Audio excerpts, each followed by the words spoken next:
مشايخنا.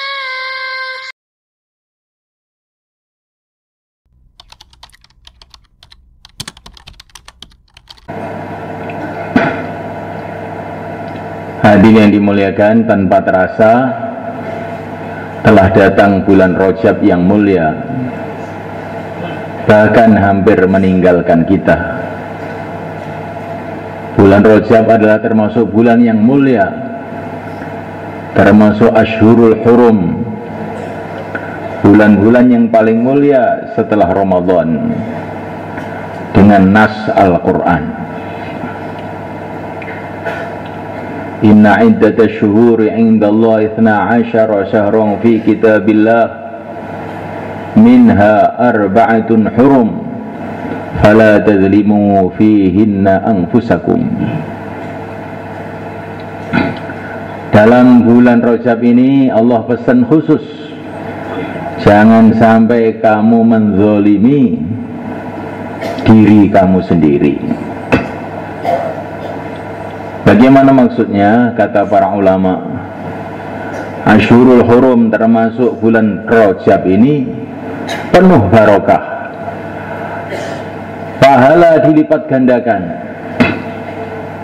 Jangan sampai kamu menzalimi diri kamu sendiri dengan malas berbuat kebaikan di dalam bulan yang mulia ini, sehingga kamu menjadi orang yang rugi. Hadirin dimuliakan, dalam bulan Rajab ini telah terjadi satu kejadian yang sangat besar, kejadian Isra dan Mi'raj yang mulia Nabi Agung Muhammad SAW.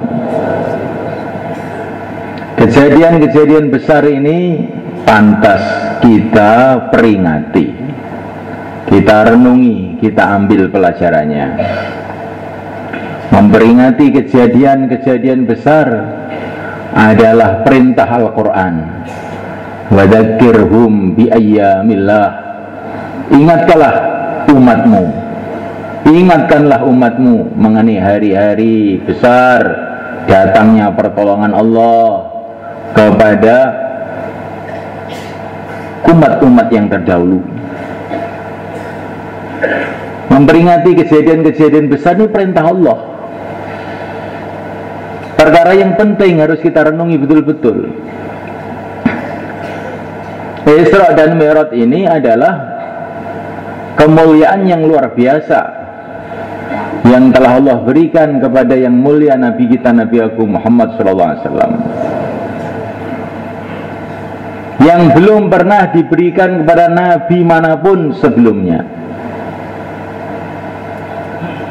Isra dan Mi'raj ini seolah-olah memberitahu kepada kita bahwa Nabi kita ini adalah Sayyidul Anbiya, pimpinannya seluruh para Nabi, semulia-mulianya makhluk di sisi Allah. Karena Nabi kita adalah semulia-mulianya Nabi, maka umatnya menjadi semulia-mulianya umat. Dengan barokahnya kemuliaan baginda Nabi, kita menjadi ikut mulia pula. Hadirin dimuliakan Allah SWT. Sebagian para ulama memberitahu kepada kita, perlu kita merenungi urutan-urutan kejadian kehidupan Nabi. Baginda Nabi berjuang di Mekah habis-habisan, mendakwakan agama habis-habisan, mendapatkan tantangan dari segala arah. Kemudian beliau pergi ke Taif, ternyata tantangan lebih besar lagi. Dalam satu riwayat, baginda yang mulia Nabi Agung Muhammad sallallahu alaihi wasallam mengatakan, saya belum pernah menghadapi tantangan lebih berat melebihi tantangan di Taif. Sepulang dari Taif semula kan, itulah kejadian Isra dan Mi'raj. Para ulama mengatakan maka kejadian Isra dan Mi'raj ini adalah seolah-olah hadiah dari Allah kepada yang mulia Nabi Agung Muhammad SAW, karena telah berjuang habis-habisan untuk agama Allah. Seolah-olah Allah memberitahu pada nabinya, kamu di bumi ditolak di mana-mana, tetapi kamu di langit, seluruh penduduk langit menyambut kamu. Orang-orang biasa, orang Mekah, orang Taif menolak engkau, para nabi, para rasul, semua makmum kepada engkau di langit. Maka janganlah sedih, hai nabiku dan rasulku. Begitulah di antara makna Isra dan Mi'raj itu. Dan ini juga memberi pelajaran kepada kita, sejauh mana orang itu mau bersusah payah untuk ridha Allah, maka sejauh itu pula derajatnya di sisi Allah Subhanahu wa ta'ala. Hadirin dimulakan Allah Ta'ala, juga dalam Isra dan Mi'raj itu baginda Nabi ditampakkan oleh Allah keadaan negeri akhirat, keadaan surga, keadaan neraka, nasib orang-orang yang menentang beliau dan nasib orang-orang yang mengikuti jejak beliau. Ini juga pelajaran buat kita, supaya kita sabar tabah dalam menghadapi perjuangan ini, kalau kita senantiasa memandang negeri akhirat, apa yang disiapkan oleh Allah, nikmat-nikmat yang besar untuk orang-orang yang mencari ridha Allah. Dan agar kita tidak tergiur dengan keadaan orang-orang kafir, bagaimanapun keadaannya, kalau kita melihat akhirat, kita kasihan, memelas sama orang-orang kafir itu. Betul-betul mengerikan keadaannya. Hadirin dimuliakan Allah Subhanahu wa ta'ala, juga pada waktu Isra dan Mi'raj ini, Nabi berziarah kepada kuburnya para nabi dalam perjalanan dari Mekah menuju Masjidil Aqsa. Juga berziarah kepada kuburnya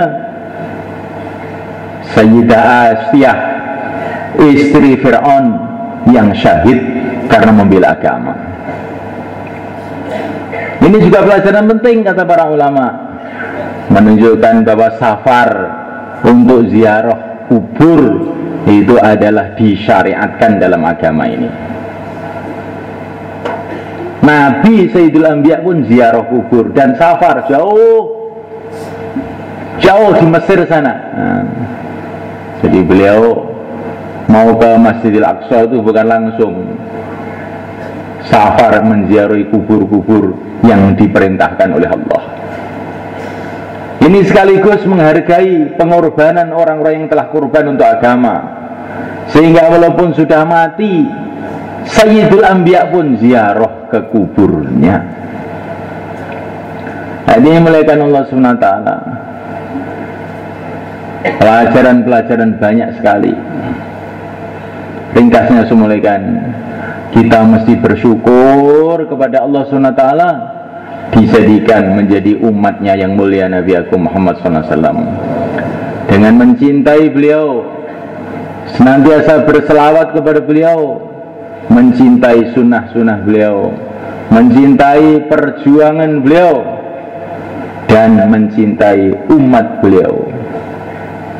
Hadirin dimuliakan Allah Subhanahu wa ta'ala, amalan apapun, kata Sayyidina Umar radhiyallahu ta'ala anhu, amalan apapun, gedenya, besarnya, kalau tidak ada kecintaan yang sebenarnya kepada baginda Nabi, maka tidak akan diterima oleh Allah SWT.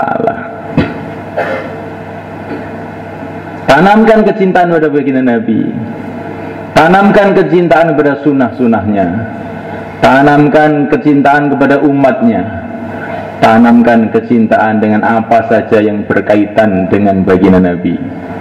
Maka itu akan menaikkan derajat kita di sisi Allah. Ada derajat sebab iman, ada derajat sebab ilmu. Yarfa'illahu alladhina amanu minkum walladhina utul ilma darajat.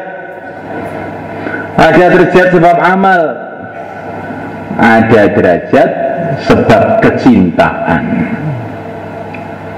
Sayyidina Anas bin Malik radhiyallahu ta'ala anhu Beliau mengatakan, aku tidak bisa beramal seperti Nabi, aku tidak bisa beramal seperti Abu Bakar, aku tidak bisa seperti Umar, tapi aku mencintai mereka. Aku berharap bisa berkumpul bersama mereka di surga kelak. Al mar'u ma'a man ahabba, yuhsyarul mar'u ma'a man ahabba. Orang akan dikumpulkan oleh Allah bersama orang yang dia cintai. Hanya mulakan Allah Ta'ala, kitanya lemah, tapi jangan sampai cintanya lemah. Cinta ini akan meningkatkan derajat kita di sisi Allah. Walaupun kita ini orang bawah, orang lemah, karena kecintaan kepada Nabi, kecintaan kepada para sahabat, kecintaan dengan orang-orang soleh, kita pun akan dikumpulkan oleh Allah bersama mereka.